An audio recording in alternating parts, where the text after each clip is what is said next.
আজকে একটা দিন হলো মাত্র আমরা স্টুডেন্টরা কাজ করছি এবং আমরা দেখতে পাচ্ছি যে সংসদ পুরোটা পরিষ্কার হয়ে গেছে, রাস্তা সুশৃঙ্খল ভাবে চলছে, স্টুডেন্টরাই ট্রাফিক পুলিশ হিসাবে নেতৃত্ব দিচ্ছে।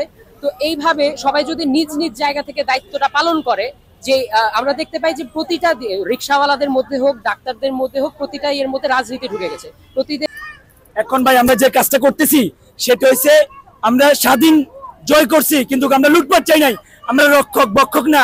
এই বাংলার মানুষ আবারও আমাদের বিশ্বের কাছে পরিচয় দিচ্ছে, আমরা লাঞ্ছিত করছে।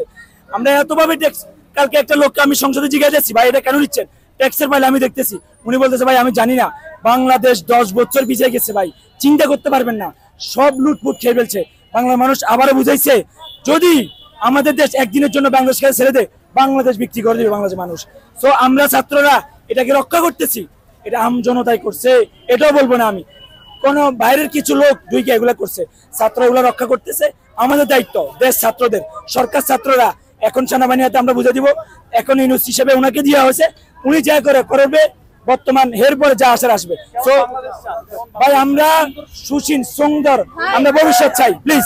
ঠিক আছে, থ্যাংক ইউ। আমরা পরিষ্কার বাংলাদেশ চাই, তাই আমরা পরিষ্কার করতে নামছি।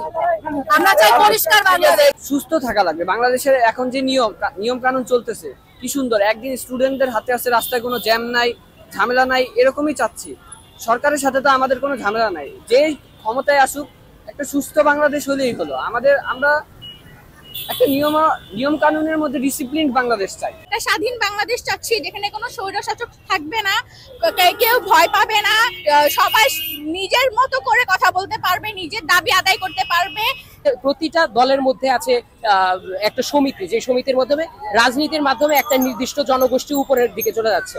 আমরা চাই তারা কাজের মাধ্যমে উপরে উঠবে, তারা রাজনীতির মাধ্যমে উপরে উঠবে না, তারা কাজের মাধ্যমে নিজের যোগ্যতার মাধ্যমে নিজের স্থান দখল করে নিবে। কেউ এখন আর কাউকে